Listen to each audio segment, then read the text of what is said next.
Hello, everyone. Thanks so much for joining me here today as we get to talk about one of my most favorite subjects, comic books.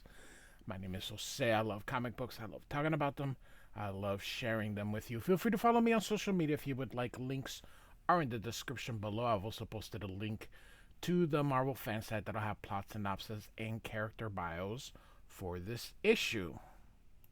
We are looking today at Marvel Superheroes Secret Wars number 2 from June of 1984. I have covered number 1 already. I'm going to cover all 12.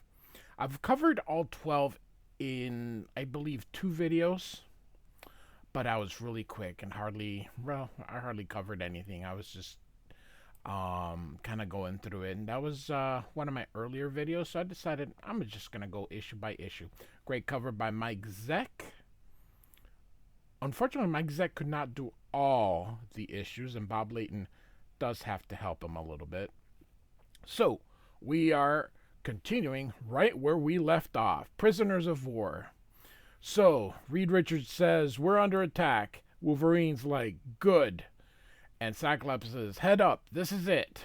So here we have Mr. Fantastic, Nightcrawler, Wolverine, Colossus, She-Hulk. This Iron Man is not Tony Stark. It is James Rhodes, The Thing. We got Cyclops, Thor, the Human Torch, the Invisible Woman is not around. Oh, Spider-Man.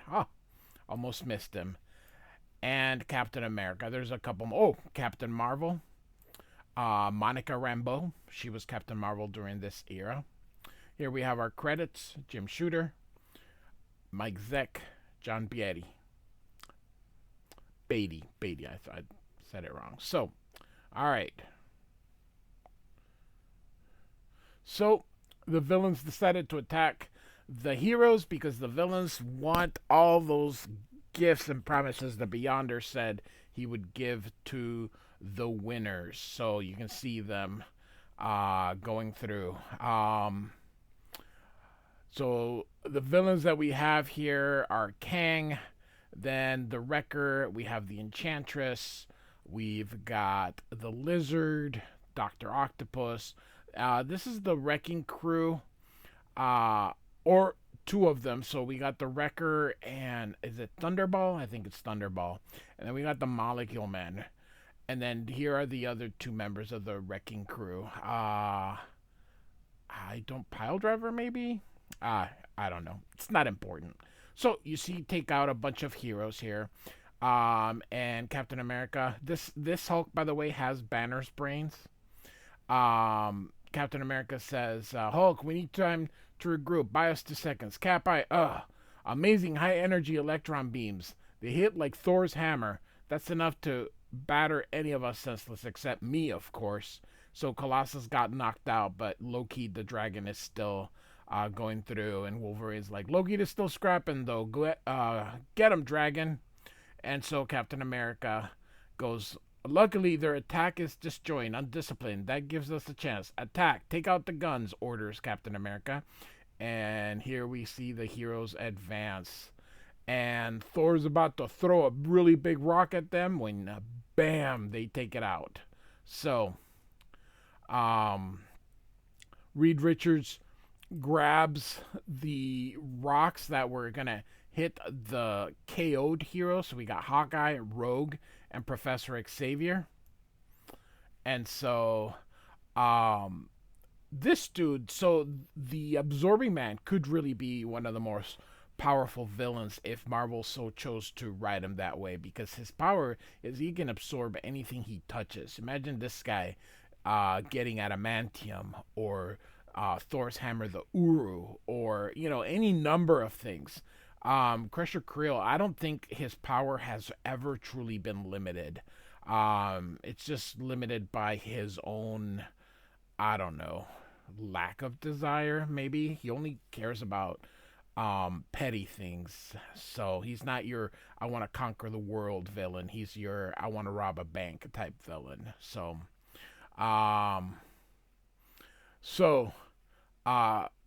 Kang the Conqueror here.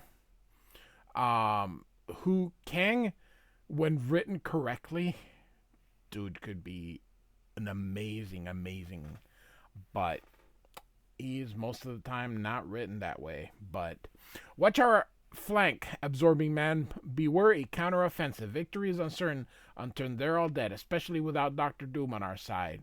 How unfortunate that I had to slay him, says Kang, which he did not. And so, speaking of Doctor Doom, he is going to go find Galactus here. And on the other side, we basically get a recap of last issue. Jim Shooter writing this thing, and of course, we all know his rule. Any issue can be somebody's first. Let him know everything that happened. So, Galactus got thrown here by the Beyonder, and Doom is gonna see he really wants power. So Doom's probably looking at ways to take Galactus's power. So Doom lands next to him and says, Galactus, one of the greatest powers in our universe, humbled. He goes, he stirs. What's this? I see. No mere mortal forced to clamber awkwardly to his feet. He simply rises and sets himself upright. Hear me, mighty Galactus. Hear the words of Dr. Doom. But Galactus keeps going, not interested. Let us take counsel, great one, and Galactus, Galactus, screams Dr. Doom. He ignored me, as though I were a gnat buzzing at his feet. And so I am, just as all of us, even Galactus himself, are but insects to the all-powerful Beyonder. Thus, the others have chosen to play the Beyonder's simple game, thereby in effect paying homage to him. Should I too pay homage? Should I worship at the feet of a godlike being, or choose another path? One only Doom would dare. So, Doom craves power. That is Doom's greatest flaw.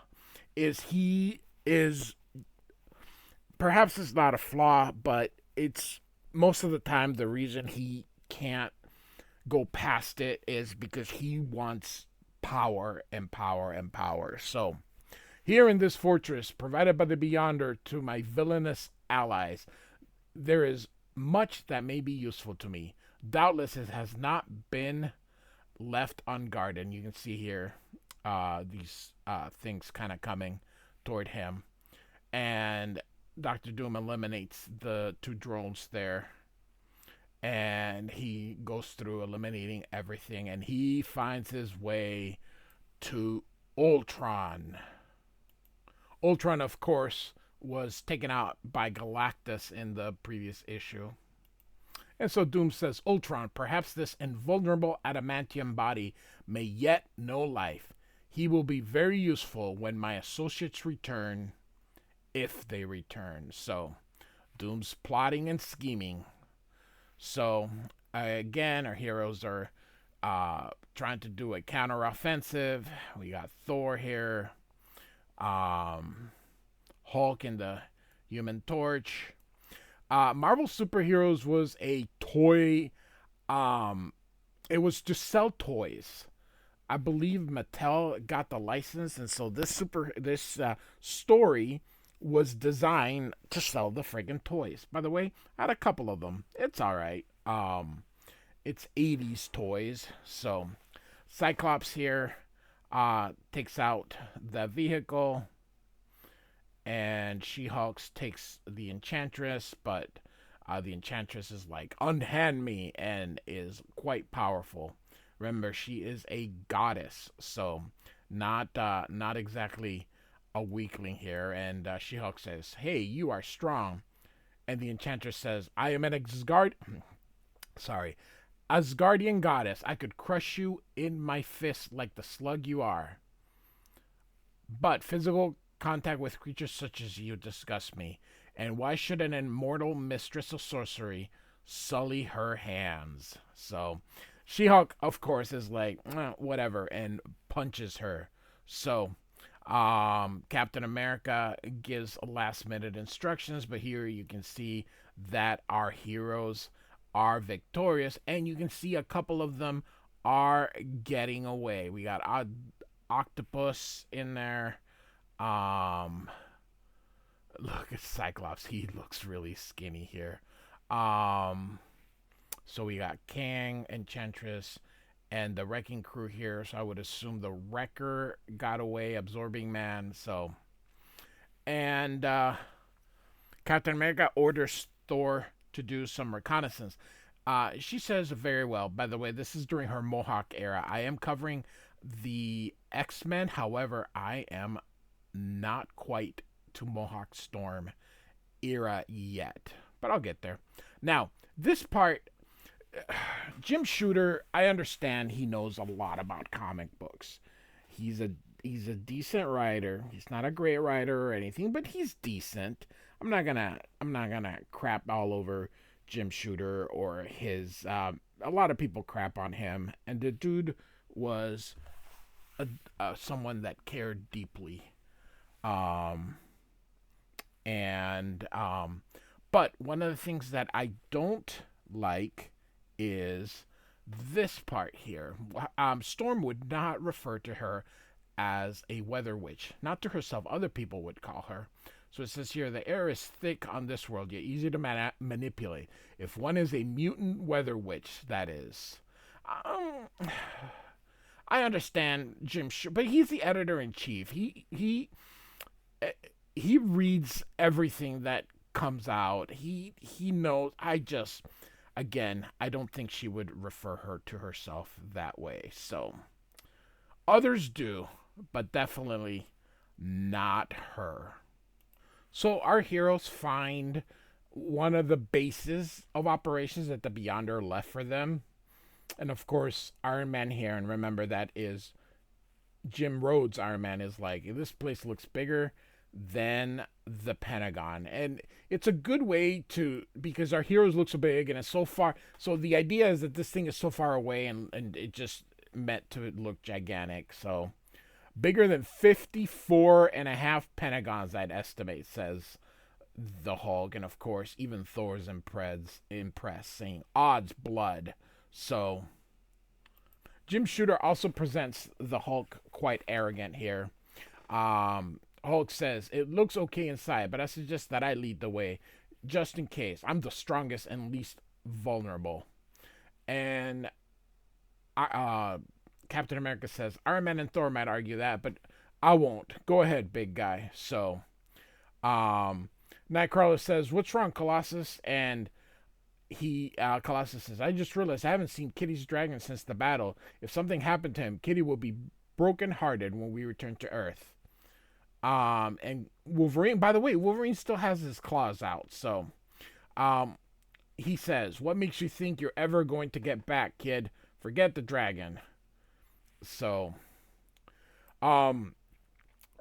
Fantastic Reed Richards says, prisoner secured, Cap.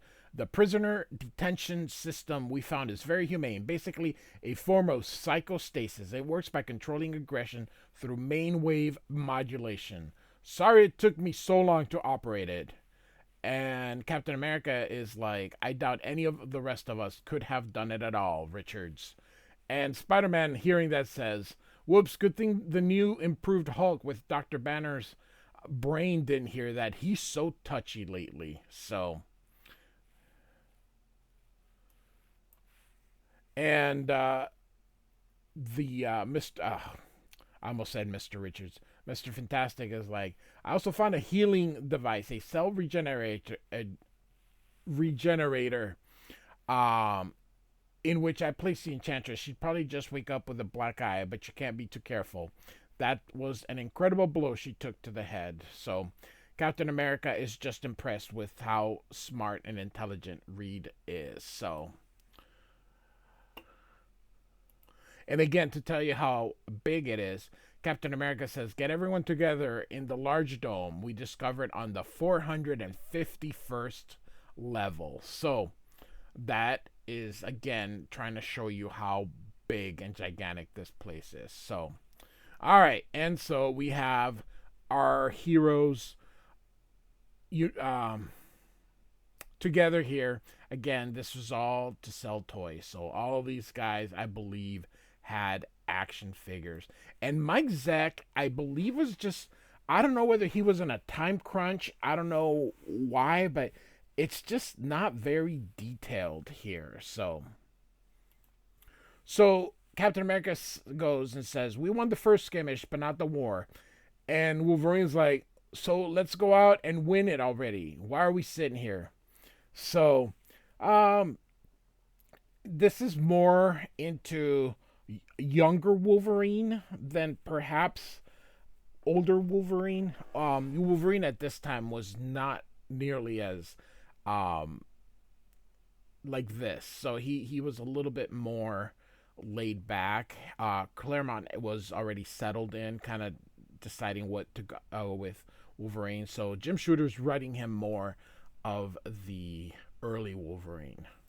So Captain America says, we still have a bunch of other really bad villains out there. So um they have an advantage, so let's not blow it now. So of course Wolverine wants to go and scrap.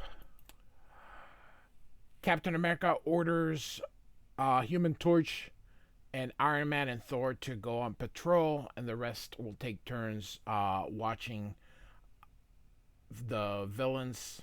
He also needs one person to go look for suitable quarters in order to find food. So, all right. So another, it says here, hundreds of miles away, another massive structure broods, and this one is Magneto's. Magneto was on the side of the heroes, actually, but the heroes, of course, were like, yeah, we don't trust you. So most of them kicked him out, despite the X-Men who said he should stay. But Doom is kind of contemplating his thoughts here, but it's more of just filling up story here. So here come the rest of the villains, and they're like, they're not after us. And Doctor Doom is like, Molecule Man, I'm getting sick of your whining. And Absorbing Man's like, I'm sick of you all. And the Wrecker's like, relax, there's our little home away from home. We can rest and regroup and figure out our next move. And Doom says, greetings, welcome to Doom Base. I love that.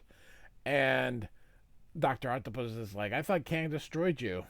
Looks like he didn't do such a good job, says Wrecker. Oh, and Absorbing Man's like, it's Dr. Doomwhip. Oh, goodness gracious. So, all these guys don't like it that Doctor Doom, well, minus Molecule Man, he's kind of just in there. But everybody else is like, let's get him. And suddenly, crack, it says here. And Doctor Doom is like, nope. And so they just realized that he's got control of Ultron. So Absorbing Man's like, well, who gives a hoot? I need a meal and sleep. You want to be in charge, Doom? Okay by me. He's like, then by all means, enter. So Doctor Doom, of course, is really nice to the Molecule Man because he, in his heart, knows that he is the most powerful member of the group. Of all the villains and all the heroes, Molecule Man could be the most powerful, and Jonathan Hickman did so when he did his Secret Wars reboot of the Marvel Universe. Absorbing Man is like, why is Doomsday playing up to that little jerk? And the Wrecker's like, sure, he's a milksop, but I figure he's more powerful than all of us combined. Controlling molecules, he can do anything. So of course, Doctor Doom knows. And so, Doctor Octopus knows Doom right now is in charge. He holds the cards, and he'd like to know what his plans are and what happened to Galactus. He says Galactus, he stands on the mountaintops over 4,000 miles distance. His purpose, I know not, though I have my suspicions. So, as far as my plans, suffice it to say that the forces of Dooms will triumph. Now rest now, Otto Octavius. And of course, Dr. Octopus has some thoughts here. Dr. Octopus thinks here. Something tells me he's got ambition that dwarfs merely triumphing in the Beyonders Low contest. The question is whether he will destroy us in trying to achieve them or immediately after fulfilling them. So, So at the hero's base, Magneto is coming here, opening that door. He makes a notice that it's convenient the Beyonder arranged that the world has nights and days approximating that on Earth, and the Wasp just kind of feels very awkward in that world. Just kind of, I love the screen tones here. Kind of like, I don't know, out of place in this place. So Magneto arrives to the power core, and he's like, "This will serve my purpose." Which, by the way, we don't know yet what it is. Cyclops tells Reed Richards that he was on his honeymoon, didn't even have a costume on when he just appeared there. Um, Professor X, I'm sorry, uh, Reed Richards makes mention that Professor X was in his wheelchair, and when he appears here, it's as though the Beyonder just kind of fixed it. And Cyclops says, I don't know about you, Richards, but more than angry or afraid, I feel cheated. I was on the verge of real happiness. He never had much. And Ben is walking around, and he sees Reed, and Reed's like, I also miss my wife. And the Thing realizes, oh my God, I may never see Alicia ever again. So we got Magneto here. He says, yes, it will be very easy to manipulate the flux of this fusion generator, creating the impending catastrophe, a diversion which should bring most of the heroes running here, which will make it simply to accomplish my goal. Again, we don't know yet what the goals are. So here we have Spider-Man and the Human Torch. They're kind of just having a little chat when Spider-Man's like, my spider sense, I sense danger. And Human Torch is like, that's the power plant, flame on. And so off they go, and you can see the Human Torch making the Thor symbol, which Reed just happens to see from way over there. And he's like, uh-oh, there's a problem. So, and Magneto, you can see here, kind of gets Spider-Man in this and tosses some guy out there. He's like, guys, it's Magneto. And the Thing's like, yep, we figured that out. And so here's everyone. They're going to fight him. And Magneto's like, none may touch the person of Magneto, writing him very comic booky. And Magneto just says, this is not working out as I'd planned. That will hold them until I finish here, until my business here is finished, as he kind of drops this on them here. And the Thing kind of gets out and goes, Magneto, I ain't done trying to lay my daunty little paws on you yet. And the Wasp is like, me neither. It's a cinch to slip through the debris at the Wasp's eyes. And Magneto says, you are, of course, correct, madam. I shall have to pack debris much more tightly around you to contain you. And so he's putting more stuff to grab the Wasp. And Doctor Doom says, perhaps I should abandon the first plan. I have a better one now that I've captured the Wasp. So we never knew what the first plan was, but he's got the Wasp. So, and the Thing's trying to go get him, but suddenly he turns back to human. He's like, I've changed from the Thing back to Ben Grimm, but how? Why? Remember, up until now, the Thing was always the Thing. And Mr. Fantastic notices it and says, Ben, you're human again. Don't ask me, Stretcho. It just happened. I'm human again. Human.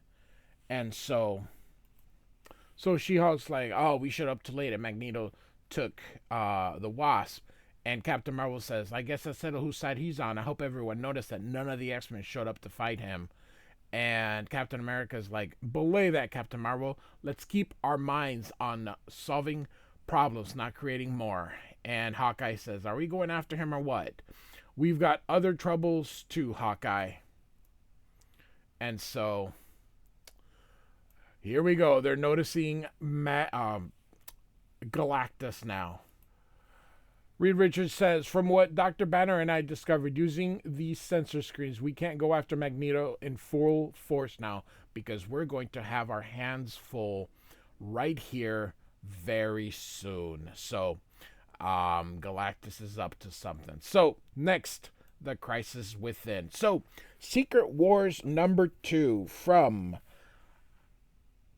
1984. Like and subscribe. I do thank you for listening. Goodbye.